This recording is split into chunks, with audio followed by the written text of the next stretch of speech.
मयाम पुनमकपु अखोगी कनबीबा मपु प्रभु जीशु ख्रिस्त की मिंगदा अइना खुरुमजरी ईश्वर की वहाई पाथोक्चगे तामिनसी अहानब पीटर पदुब अनि पद कुनमाथोइदगी न कुनहुंदोई फावबा असिदगी तामिनसी मरमदी असी ताना नखोइबु कौबीरे मरमदी नखोइना ख्रिस्त की खोंगुल मतुंग इंजननबा नखोइदा खुदम थंबीरमदुना इबुंगोनसु नखोइगिदमक अवा खांगबीरे इबुंगोदी पाप खक तौदे अदुगा इबुंगोगी चिंदा मरई मरा खक फंगदे इबुंगोबु चैरबदा हन्ना इबुंगोना चैरमदे इबुंगोना अवा खांगलबदा किहनबा तौरमदे अदुबु चुमना वायनबा इबुंगो मांगोंदा इबुंगो मसाबु सिनाजरमी तामिनखरबा असेंबा शास्त्रगी वहायसी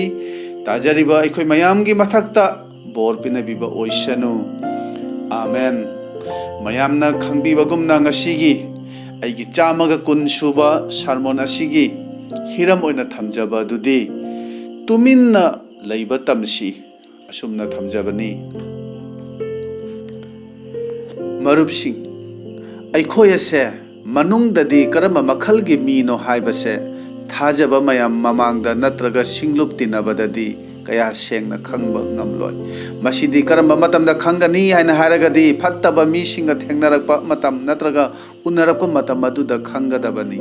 मीसिंगी फत्तबा वाही वता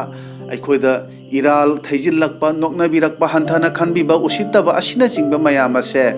मायोकनबा मतम मदुदा ईश्वरगी मचानी नत्रगा जेसु थाजबनी हारिबा नंगसे नत्रगा अइसे करमबा कनानो हाइबदो मतम मदुदा सेंगना खंगदबनी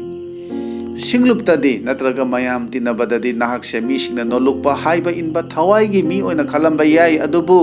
असेंगबा अदुदी फत्तबा मीसिंगा थेंगनरगनी मदुदी नुंगददी ऐसे करंबा मखलगी मीनो हाइना खंगदबसे अफबा पाउताक ताकपी तंबीबदी निंगना संगदगी पुलपितगिनी अदुबु चांगयेंगदी मसीदगी मपान थोखरगनी मसी अखोई निंगसिंगसी अदुना असिगुंबा साउनिंगबा पेंदबा वारोबना चिंबा मयामसे थेंगनबा मतमदा अखोई ईश्वरबु थागतुना हरावो फोंदोक्सी अदुगा अइगा मायोकना हल्लिबा मी अदुबुसु थागतुना अखोई मी अदुबु हरावो फोंदोक्सी मरमदी अइगी असोनबा अवाटपदो ईश्वरना अइगी इफमदा मी अदुगी मरमना खंगहनबिरबनी हाइबसे अखोई खंगबा फै अइगी असोनबा अदुदगी कंजननबा अखोई ईश्वरदा हाइजबा ताबनी नुसिबा मरुपसिंग थाजबा इचिलिनाव सिंगबु जीसुना ओइहन्निंगबा मवंगदु ओइद्रबदी तौहन्निंगबा थबकतु तौद्रगदी अदुगा मदु सिंगदो अमुक नंग अइना ताकपीदबगी मरमना सिंगलुपकी इचिलिनाव सिंगना खंगदबदगी तौद्रगदी मदुगी पापकी महिदो ngasi नंग अइना पुबा ताबनी मसी वायनगी नुमित अदुददी नंग अइगी आरानबा असोनबा पुमनमक अदो फोंदोक्लगदी अदुना मतम लेरिंगे तैबंगपान असिदा असेंगबा पुंगनिंग अमदा मी पुमनमक इंगथाना हिंगमिननबा अखोई ताकपी तंबीबगा लोइनना सिंगलुपता अखोई होनबा ताबनी मरम असिना पोलनदी मी पुमनमकी इगी मरमदा अइगी इराल लैते हाइबा ngasiदे अइना नखोइदा साखी तौजरी हाइना पाखोन चटपासिंगी थबक पंदुप कुनगी कुनतरुक अदुदा हाइबनी अदुना अखोइसु कनागुंबा अमत्तगी इगी मराल अदु लैतननबा सिंगलुपता हाइफम थोकपा ताकपीफम थोकपदो ताकपीननबा संदोक्तुना अखोइ खंगहननबा अखोइ होनसी मरुपसिंग मीसिंगना इकाई खुमनबा उत्पीदबा नुंगसीबीदबा अदुगिदमक पेंदबा साउनिंगबा अमदि साउनिंगबा पोकपसिदी मसी अरेमबा कानादबा अपंगबा थबकनी अदुना बाइबल ना हाइरी नोंगमा अंद्रियादा मीसिंगना लागलगा हाइ अखोई प्रभु जीशुबु उनगे हाइदुना लागलिबनी इबुंगो कदाइदा लैबगे हाइना हंगे अंद्रियाना जीशुदा लागतुना हाइ मदुदा जीशुना अंद्रियादा हाइरकपसे गेहू मरु अमना लैबाक्ता तादुना सीद्रिबा मखै मदुना मही पालकलोय खदुना येंबिउ अंद्रियाना जीशुदा लागलगा हारिबा वाफम अदुना करिनो अदुगा जीशुना अंद्रियादा खुमलगलिबसिना करिनो खदुना मुक्ता येंबिउ मसीना ताकपसिदी नखोइगी नुंगदा जीशुबु मीसिंगदा उहनबा पामलबदी सीबा तम्मो हाना सीरो हाइना हाइबनी मसीनी अखोइदगी मीसिंगना जीशुबु उगदबा लंबी ꯑꯩꯈꯣꯏꯅ ꯖꯤꯁꯨꯕꯨ ꯎꯒꯦ ꯅꯠꯇ꯭ꯔꯒ ꯅꯣꯡꯃꯗꯤ ꯃꯥꯏꯒ ꯎꯅꯒꯦ ꯍꯥꯏꯅ ꯈꯜꯂꯕꯗꯤ ꯃꯗꯨꯒꯤ ꯑꯥꯁꯥꯗꯣ ꯑꯩꯈꯣꯏꯗ ꯂꯩꯔꯕꯗꯤ ꯑꯍꯥꯟꯕꯗ ꯃꯤꯁꯤꯡꯅ ꯑꯩꯈꯣꯏꯗꯒꯤ ꯖꯤꯁꯨꯕꯨ ꯎꯕ ꯐꯪꯕ ꯇꯥꯕꯅꯤ ꯃꯁꯤꯒꯤ ꯑꯄꯥꯝꯕꯁꯦ ꯑꯩꯈꯣꯏꯗ ꯂꯩꯕ ꯇꯥꯔꯒꯗꯤ ꯇꯨꯃꯤꯟꯅ ꯂꯩꯕ ꯇꯝꯁꯤ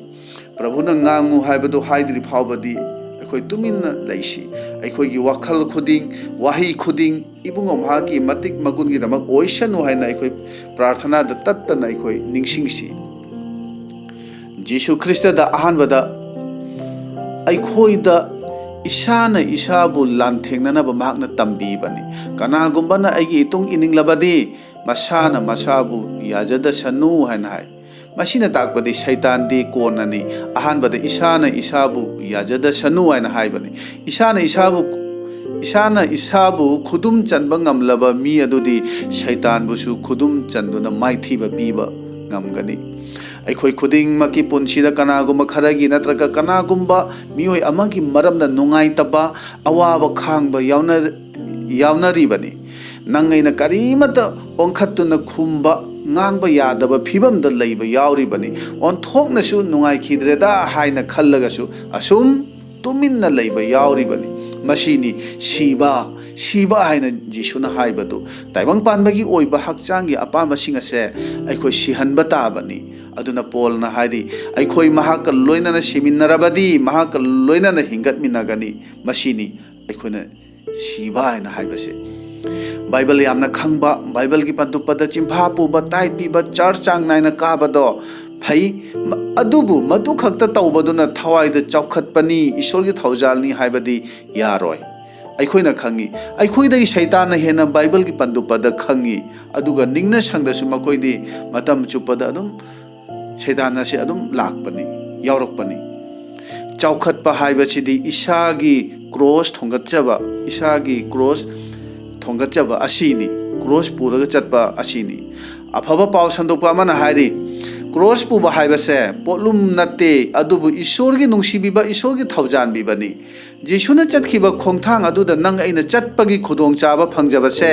ईश्वरबु अइखो यामना थागतनिंगाइनी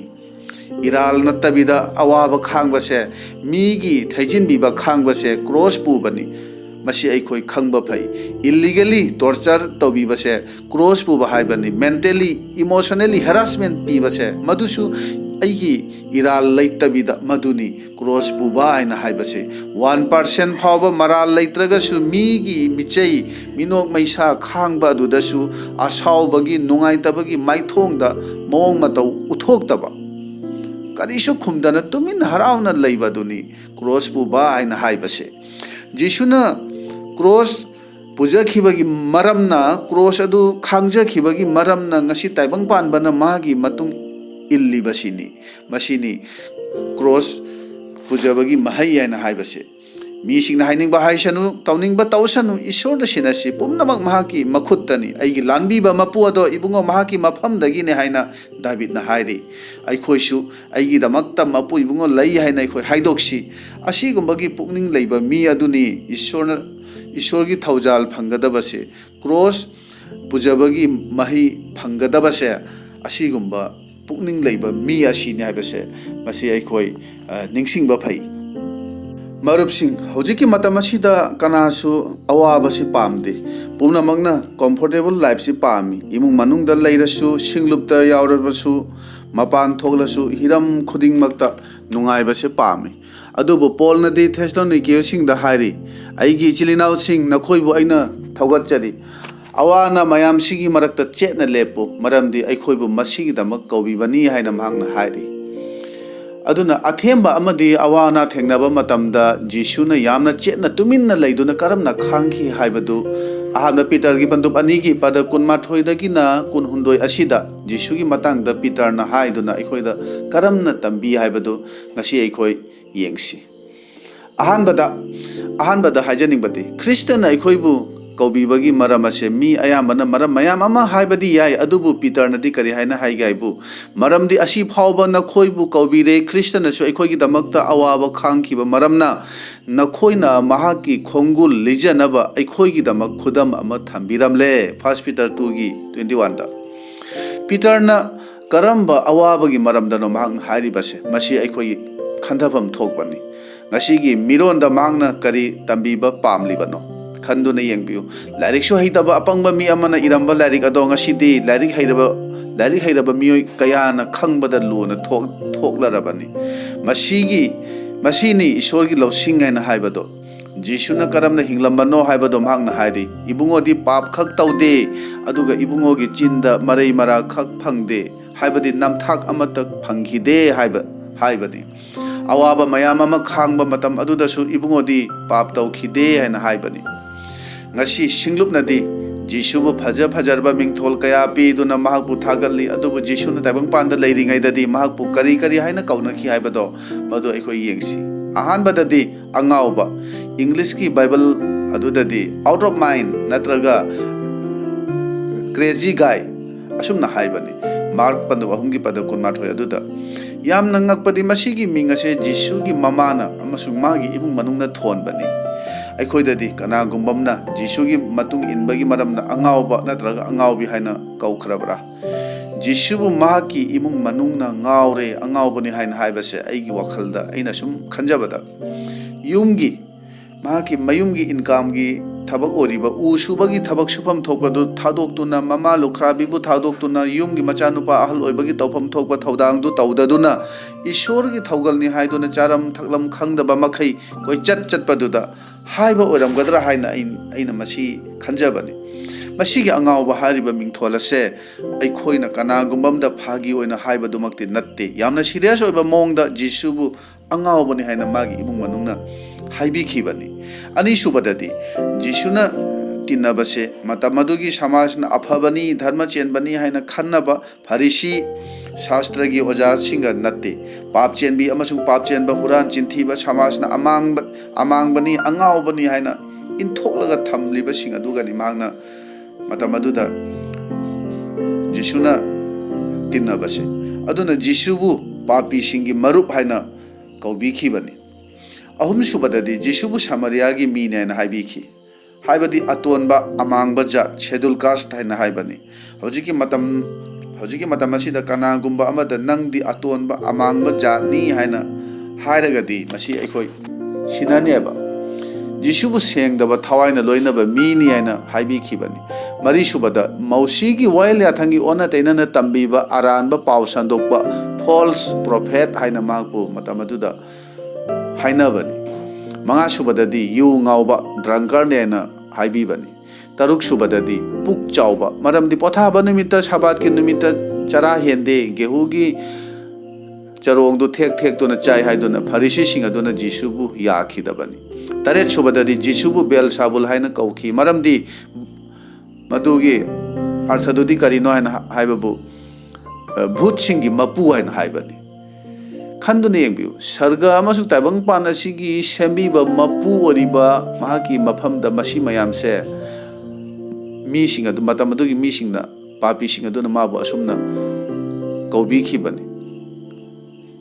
masi mayamse mana tana masi puna makse mana khangkhibani ngasi hariba ming mayamse kana gumamda kauragadi aigi ijat laitre mingcha thire hanthana khanbire haiduna mi du soidana suicide tawraga sigani jisuna hariba ming mayamse taraba matungda su jisuna tuminna laikhi haina pitarna hairi masi boni lana maral sibabu khangba maral thejinba awaba khangba ina haibase ani subadadi pitarna hairi ibungona chairabada hanna ibungona chairamde ibungona awa khanglabada ki hanba tawramde ahanba pitar pandup anigi kunhundu aduda marupsing matam madugi misingna jisubu aduki matik reject tawrabasu usittaba nokna biba chaibiba orabasu mahakarimata khumkhide tuminna laire haraga misingi marakta chatuna paw sandoktuna anaba phanduna bhutsingbu tanthokuna asiba singbu hingat handuna ipa ibungogi haiba injakhi mahakna khangi madudi mahakna karimata khumdrabasu ipana nongmadi makhoida paw khumbirakani haibasini karisu khumdana tuminna leiriba misingi damakta ishorna wa ngangbirakani haibase aikoi thajasi aikoi gi irakta mi kharamadi mi atopana ngangakpa cherakpa natraga lalakpa nongnarakpa matamda mi duga cha manana khumduna ngangnaba chainaraba matungda amuk ishorda prarthana tawduna ishor nangna wa ngangbiu laman khumbiu haiduna haijabasu yauri ꯃꯁꯤꯗꯤ ꯏꯁꯣꯔꯅ ꯄꯥꯝꯗꯕ ꯃꯑꯣꯡꯗꯨꯅꯤ ꯍꯥꯏꯕꯁꯤ ꯑꯩꯈꯣꯏ ꯈꯪꯁꯤ ꯂꯥꯏꯅꯤꯡꯊꯧ ꯏꯕꯨꯡꯉꯣꯅ ꯅꯈꯣꯏꯒꯤꯗꯃꯛ ꯂꯥꯟ ꯁꯣꯛꯅꯒꯅꯤ ꯅꯈꯣꯏ ꯇꯨꯃꯤꯟꯅ ꯂꯩꯌꯨ ꯍꯥꯏꯗꯨꯅ ꯈꯣꯡꯁꯥꯟꯕ 13 ꯑꯗꯨꯗ ꯑꯁꯨꯝꯅ ꯍꯥꯏꯕꯅꯤ इमुंग मनुंग मरुप मपांगसिंगी मरक्ता सेंगदबा चुमदबा यावरगदी मखोयदा पंगांगांगबा नत्तना तुमिन्ना लैबा तमसी करिगुम्बा मतमददी तुमिन्ना लैबना वा यामना ngang मतम लैरिबनी सिंगलुपता थवाई यावदबा मीदसु यामना तोयना चर्चता लागननबा हाइबसे कानादे तसेंगना अइंगोंदगी मीसिंगना जिसुबु उरगदी अइगी नुंगदा जिसुना लैरगदी मीसिंगदा यामना कन्ना निंगना संगदा लागू हायना हाइबगी यामना कन्ना ngangbagi दरकार तादे बाइबल ना हाइरी जिसुना चिंगथक्तगी कुमथरकपदा मियामना मागी मनाक्ता तिल्लरे मदुगी मियामदो करमना तिल्लरिबनो हौजिकी मतम असिगुमना मोबाइल लैदुना व्हाट्सएप ग्रुप सेमदुना कौनबसु नत्ते मियामना करमना नत्रगा करिगदमक मागी मनाक्ता तिल्लरिबनो अखोइदी मीसिंगबु चर्चता लागू चर्चता कारऊ हाइना हाइनबदा अवाबमा ओइरिबनी जिसुगी मनाक्ता मीसिंगना तिल्लबगी मरमदी मखोइना खंगी मदुदी महांगना चिंगथक्तगी कुमथरकलगदी अखोइ मांगोंदगी हिंगबगी इसिंगदो थक्पा फंगनी हिंगबगी अचापोदो चाबा फंगनी हाइबसे मखोइना खंगी अदुना मियामना मतम पुंबदा मागी मतुंग इल्ली महांगना लैबा मफम अदुदा मियामना ओमसिल्ली अखोइना अखोई मीसिंगीदमक्ता स्ट्रगल तौबदो अखोई तोक्सी अखोइना करिगुम्बा अइगी मरमना सिंगलुपना अइगी इमुंग मनुंगना मरुप मपांगना बोर फंगबा ओइसन हाइना खल्लगदी मीबु ngang चैबा पाउताक पिबदो तोकथोकलगा अखोइ हाना सिबा ताइ असिबदो ओइसी अखोइना मीगी पुकनिंगबु मीगी पुनसीबु कनबा पामलबा मीगी पुकनिंगबु जोय तौगे खल्लगदी सिबा ताबनी अइगी इमुंग मनुंग मरुप मपांगना अइगी हाइजबदु ताबिद्रबदी मधुदा कन्न होटनबगी महुत्तदी अई हाना असीबदो ओइसी ताइबंगपानगी हक्चांगी ओइबा अपामबसिंग अदो अखोइ सिहनसी इसाना इसाबु याजदबा क्रॉस पुजारीबा पुनसीदा हिंगबा मतम अदुदा थवाई असेंगबना थनबा पुनसी अदो ओइगदबनी जिसुना कनाबुसु कौरुद्रबसु मियामना मागी नाक्ता लाई मरमदी फरिसी अमसुंग शास्त्रगी ओजासिंगदा यावदबदो जिसुदा यावी मदुदी करिनो हाइना हाइबबु थवाई असेंगबना थनबा ईश्वर ओइबदा मपुंग फाबा मतिक चाबा पुनसी अदुनी मरुपसिंग अखोइ अयामबनदी खल्ली मदुदी अइना असेंगबा अचुंबदा चटलबदी अइना असेंगबदा nganglabadi अइगी कनासु लैरोय हाइना अदुबु ईश्वरना मीगी पुनसीबु मीगी पुकनिंग वाखलबु मथक मखा ओंथोकपिबा ngami बाइबल ना हाइबनी ईश्वरना याबीरबा मी अदुदी माकी येकनबगसु नुंगसिनहल्ली अदुना पीटर ना हाइबसे इबुंगोबु चैरबदा हन्ना इबुंगोना चैरमदे हाइना हाइ इराल लैतबिदा मीना अखोइदा चैखिबा यावरबरा करिगुम्बा यावरमबा ओइरगदी खंदुना येंबियु अखोइ कया तौ वारौबा कया ता सावबनो कंट्रोल तौबा ngamdabani अदुबु अइना हाइजनिंगबदी अदुगुम्बा मतम मदुदा अखोइ ईश्वरबु थागतसी मरमदी अदुगुम्बा थौदोकतु अखोइ इसादा थोहंदुना इसाना इसाबु कनानो हाइबसे ईश्वरना मसक खंगहल्लिबनी मदुगी फत्तबा नेचर अदुदगी कंजबा ngamnanaba अखोइ ईश्वरदा हाइजबा ताबनी मखा ताबदा अमुक पीटरना हाइबसे इबुंगोना अवा खांगलबदा किहनबा तौरमदे मरुपसिंग अखोइदी अमना अमबु थ्रीटेन तौबा किहनबसे यामना हाइखरा पोनी अइना अइ सामक यामना सोलसु करिमता लैतबा लाइरबा ओइरबसु मीबु किहनबदी यामना हाइबनी मीबु चैबा मीबु किहनबा धमका तौबा मरै मरा तौबसिबु ईश्वरगी मियेंगदा फजबरा वाखल तौसी अखोइ असी मतंग असिदा क्रिस्टियन अमा हाइबसे मागी मचिनगी वहीदगी खंगबा ngambibani मी खरमदि चिन्द फजरसु चिन्द फजदबा वही वता ngang चैबना चिंगबा तौद्रगसु पुकनिंगददी कनागुम्बा अमबु थीना चैबा यावरिबनी असिगुम्बा मीसिंग अदुनदि ईश्वरना मीगी पुकनिंगबु चांग तौई हाइबदो निंगसिंगबा फै अदुगा मी खरमदि तुमिन्ना लैरगसु पुकनिंगददी यामना असावबा पेंदबगा लोइनना प्रभु नंगना लमन खुम्बियु नंगना लमन खुमलगदी फजना खुम्बिगनी मदुदा अइ पेनगनी असुमना खल्लगा ईश्वरदा हाइजबसु याउरिबनी हारिबा असिगुम्बा मीसिंग असिदी मखोइगी नुंगदा अनोबा खुसेम ओइद्रिबा मीसिंगनी मखोइदी अरीबा खुसेम अरीबा मिपालनी अदुना पोलना अनिसुबा कोरिन्थियोगी पंदु मंगा अदुदा असुमना हारि मरम अदुगी दमक कनागुम्बा मीना ख्रिस्तादा लैरबदी महाक्ति अनोबा खुसेमनी अरीबा पोट लांथोखरे येंगु पोट मखै इनौ नौरकले तौइगुम्बा सुंग पुमनमक ईश्वरदगिनी इबुंगो महांगना अखोइबु ख्रिस्तागी मपाना इबुंगो महाक मसागा ताइनाबिदुना अखोइदा ताइनाबिबगी थौगल पिबिरे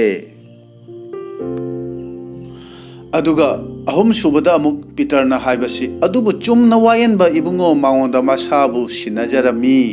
मसिना ताकपीबसिदी जिसुबु मी सिंगना ngang चैबा अमदि नोकनाबा खुदिंगदा महांगना सरगदा लैबा इपाबु यंगजखी मरुपसिंग जिसु ख्रिस्टना पांगल कनबगी मरमदी महाकी मथक्ता नुंगाइतबा थौदो वाथोक थोकबा खुदिंगदा महांगना मधुसिंगदु येंगदे मधुसिंगदो तासिन्नदे अदुबु मागी मियंगफमदो मपु इबुंगोगीदा ओइखिबनी मी लिसिंग मंगाबु पिजाननबा लैत्रबा मतम अदुदा सुमहांगना तल्ला मसुंग nga खरदु मखुतना पाइरगा मिथफमदी इपा इबुंगोगी मफमदा थमखिबनी ngasiगी numida sida aina haijaningbadi aikona sontharakpagi maram khangba ngamdabagi maram ayuk anganbada nahakna ningna sangda chatpa ngamdabagi maram selbu hena pambagi maram ai itomta ngaire haina khanbagi maram asi pumnamak asigi maramdi nang aigi mieng phamdo chumdabagini yengloidaba mafamda yengbagini khalloidaba wafamado khanbagini ipa ibungo adubu yengdabagini aikhoina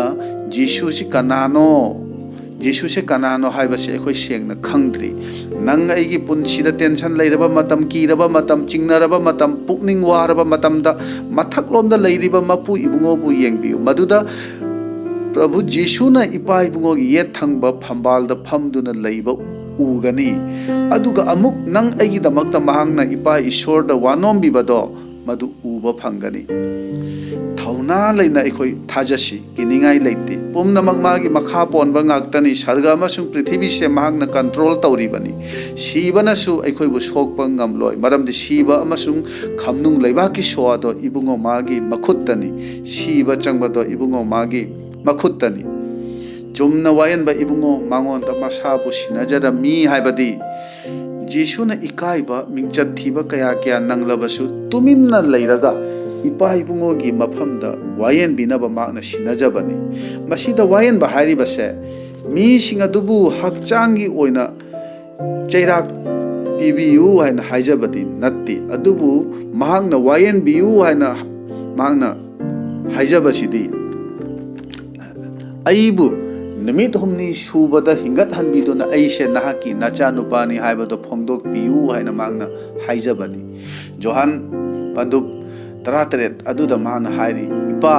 पुंगफम अदु लागले इबुंगोबु नचा निपाना मतिक मंगाल चावहन्ननबा नचा निपाबु मतिक मंगाल चावहनबियु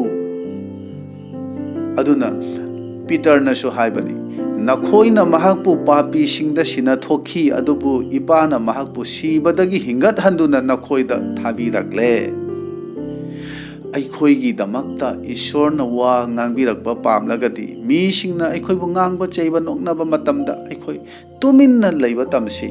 मीसिंगना अखोइबु मखा यौना नमथबिरबसु इपा इबुंगोना अखोइबु हौगत हनबा ngami जिसुना खमनुंग लैबाकता यौरुरबसु इपाना हिंगत हनबिबगुमना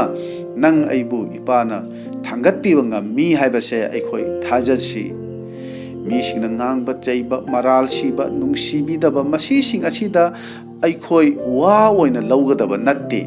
मदुदी पांगदबा कानदबा अरेंबा वाफमनी अदुगुम्बा मतम अदुदा जिसुगुमना हेन थौगल अखोइ कनखतसी मीगी ओइबा मौंग मतौदा अखोइगी थौगलदा अयेतबा अकाइबा ओइगदोबा नत्ते मीसिंगना थागतपद हेन हराउबा थादबद हेन पुकनिंग सोकपसिदी अपंगबा मीनी आई हाइजनिंगी तुमिन्ना लैरगा ईश्वरना थांगतपिबदो अखोइ हेन खौरांगसी कंक्लूजन दा अरोइबो ओइना वारोइसिन ओइना इना हाइजनिंगबदी मीसिंगना हाइरक्लिबा नत्रगा थैजिल्लक्लिबा वाफम अदुगी मतुंग इना अइना ओइगदौबा नत्ते मखोइना हाइरिबा अदुगुमना अइदि नत्ते हाइबसिदा पाखोन चटबसिंगी थबक पंदु 19 दगी अखोइ येंगमिनसी पोलना महाकी हिगी खोंचत अदुदा नोंगमा महाकना तोंगलिबा ही अदु समुद्रुदा काइरबदा निमित पुंग 19 चुपना इरोइदुना मेलिता हाइना कौबा इथत अमदा महाकना थुंगी यामना इंगबगी मरमना पोलना सिंग मपुल अमा खोमलक्तुना मई हौगतुना हक्चांगदो सागतननबा महाकना होनरमी मैसा अदुदा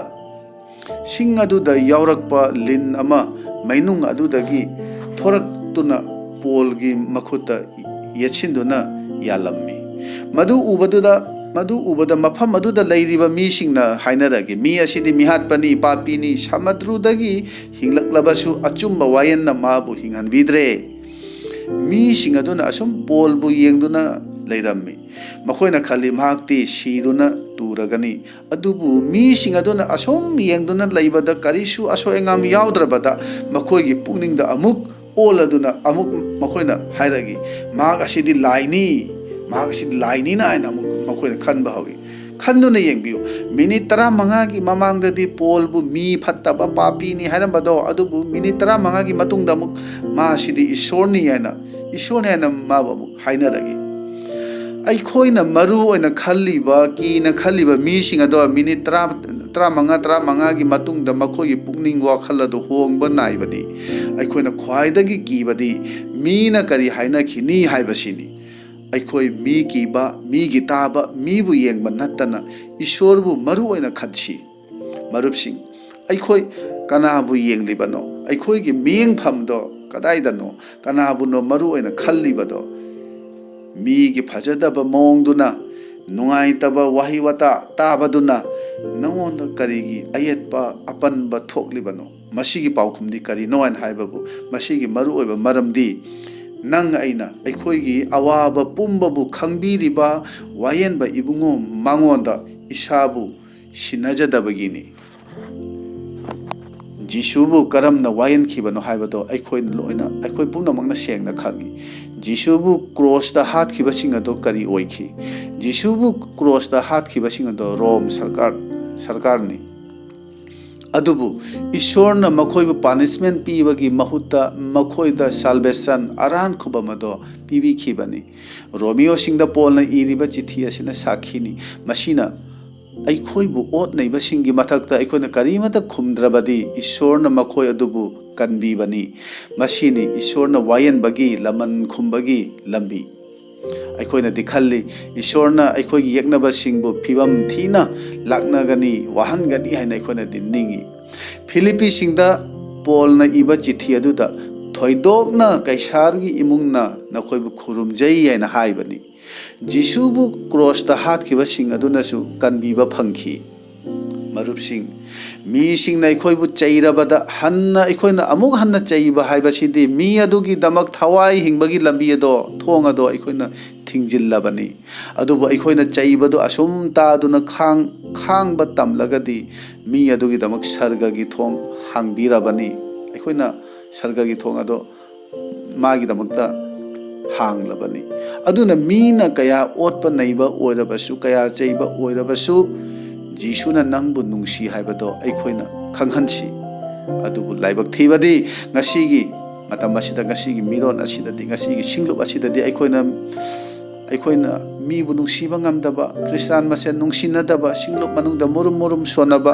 अदुगा लुचिंगबगी फममुनबगी अमुक अदुगुम्बा नुंसीनदबा पेंदबा वारीना पीक थन्ना लैखरे अदुना अखोइना जिसुबु करिगी थाजबनो करिगी क्रिस्तान ओरिबनो मसिगी वाफम मसिगी मरु ओइबा मरमदि अखोइना ईश्वरबु मसक सेंगना खंगनबगी दमकता ईश्वरगुमना जिसुगुमना ओइनबगी दमकता अखोइबु कौथोक पीबनी मसिगी दम अखोइना क्रिस्तान ओरिबनी ताइबंगपानगुमना ओइननबा कौथोकबा नत्ते मसिगी पांदा मसिदा अखोइना सिंगलुपता यावबा नत्रगदि ख्रिस्टगी सिंगलुपसे अखोइगी दमकता बोरिंग चुरकनी हराव नुंगाइबा लैरोय थेंगनरिबा नुंगाइतबा अवाबदुदि ईश्वरना खनबिगनी अहानबदा ईश्वरगी लैबाक अमसुंग अचुंबदो हाना थीसी अतै पुमनमक्ति महाकना लेमना पिबिनी मसिगी पांदा मसिदा अखोइ सिंगलुपता यावफम थोकपनी ꯑꯗꯨꯅ ꯄꯣꯜꯅ ꯐꯤꯂꯤꯞꯄꯤꯌꯥ ꯄꯟꯗꯨꯞ ꯑꯍꯨꯝꯒꯤ ꯄꯗ 16 ꯑꯗꯨꯗ ꯁꯨꯝꯅ ꯍꯥꯏꯔꯤ ꯑꯗꯨꯕꯨ ꯊꯕꯛ ꯑꯃꯗꯤ ꯇꯨꯡꯗ ꯂꯩꯍꯧꯕ ꯑꯗꯨ ꯀꯥꯎꯊꯣꯛꯇꯨꯅ ꯃꯥꯡꯂꯣꯝꯗ ꯂꯩꯔꯤꯕ ꯑꯗꯨ ꯇꯥꯟꯈꯠꯇꯨꯅ ꯈ꯭ꯔꯤꯁꯇ ꯖꯤꯁꯨꯒꯤ ꯃꯄꯥꯟꯅ ꯏꯁꯣꯔꯅ ꯃꯊꯛꯂꯣꯝꯗ ꯀꯧꯕꯤꯕꯒꯤ ꯃꯅꯥ ꯐꯪꯅꯅꯕ ꯄꯥꯟꯖꯟꯐꯝ ꯂꯣꯝꯗ ꯑꯩꯅ ꯆꯦꯟꯖꯔꯤ ꯃꯔꯨꯞꯁꯤꯡ ꯂꯣꯝꯕ ꯅꯥꯏꯗꯕ ꯍꯤꯡꯕꯁꯦ ꯃꯤ ꯄꯨꯝꯅꯃꯛꯅ ꯁꯤꯔꯕ ꯃꯇꯨꯡꯗꯅꯤ ꯍꯥꯏꯔꯤ ꯕꯥꯏꯕꯜꯅꯁꯨ ꯍꯥꯏꯔꯤ ꯍꯣꯏ ꯃꯁꯤ ꯆꯨꯝꯃꯤ ꯑꯗꯨꯕꯨ ꯖꯣꯍꯥꯟ ꯄꯟꯗꯨꯞ 18ꯒꯤ ꯄꯗ 3 ꯑꯗꯨꯗ ꯑꯆꯨꯝꯕ ꯏꯁꯣꯔꯕꯨ ꯑꯃꯁꯨꯡ ꯏꯕꯨꯡꯉꯣꯅ ꯊꯥꯔꯛꯄ ꯖꯤꯁꯨ ꯈ꯭ꯔꯤꯁꯇꯕꯨ ꯑꯩꯈꯣꯏꯅ ꯁꯦꯡꯅ ꯈꯪꯕꯁꯤ ꯃꯁꯤ ꯂꯣꯝꯕ ꯅꯥꯏꯗꯅ ꯍꯤꯡꯕ ꯑꯗꯨꯅꯤ ꯍꯥꯏꯕꯁꯤꯁꯨ ꯑꯩꯈꯣই ꯈꯪꯃꯤꯟꯅꯁꯤ ꯖꯤꯁꯨꯕꯨ ꯁꯦꯡꯅ ꯈꯪꯗꯨꯅ ꯃꯍꯥꯛꯅ ꯇꯥꯏꯕꯪꯄꯥꯟꯗ ꯍꯤꯡꯂꯤꯉꯩꯗ ꯑꯊꯦꯝꯕ ꯑꯋꯥ ꯑꯅꯥ ꯈꯥꯡꯕ ꯃꯇꯝꯗ ꯇꯨꯃꯤꯟꯅ ꯂꯩꯈꯤꯕ ꯄꯨꯟꯁꯤ ꯃꯔꯦꯜ ꯑꯗꯨ ꯑꯩꯈꯣꯏꯁꯨ ꯍꯥꯏꯖꯕꯒ ꯂꯣꯏꯅꯅ ꯊꯋꯥꯏ ꯑꯁꯦꯡꯕꯒꯤ ꯃꯄꯥꯟꯅ ꯃꯥꯒꯤ ꯃꯇꯧ ꯇꯝꯖꯕ ꯉꯝꯅꯅꯕ ꯑꯩꯈꯣই ꯍꯣꯠꯅꯔꯁꯤ ꯇꯥꯃꯤꯟꯅꯈ꯭ꯔꯕ ꯏꯕꯨꯡꯉꯣ ꯃꯍꯥꯛꯀꯤ ꯑꯁꯦꯡꯕ ꯋꯥꯍꯩꯁꯤꯡ ꯑꯁꯦ ꯇꯥꯖꯔꯤꯕ ꯑꯩꯈꯣই ꯃꯌꯥꯝꯒꯤ ꯃꯊꯛꯇ ꯏꯕꯨꯡꯉꯣꯅ ꯅꯧꯍꯧꯅꯅ ꯕꯣꯔ ꯄꯤꯅꯕꯤꯕ ꯑꯣꯏꯔꯁꯅꯨ ꯑꯥꯃꯦꯟ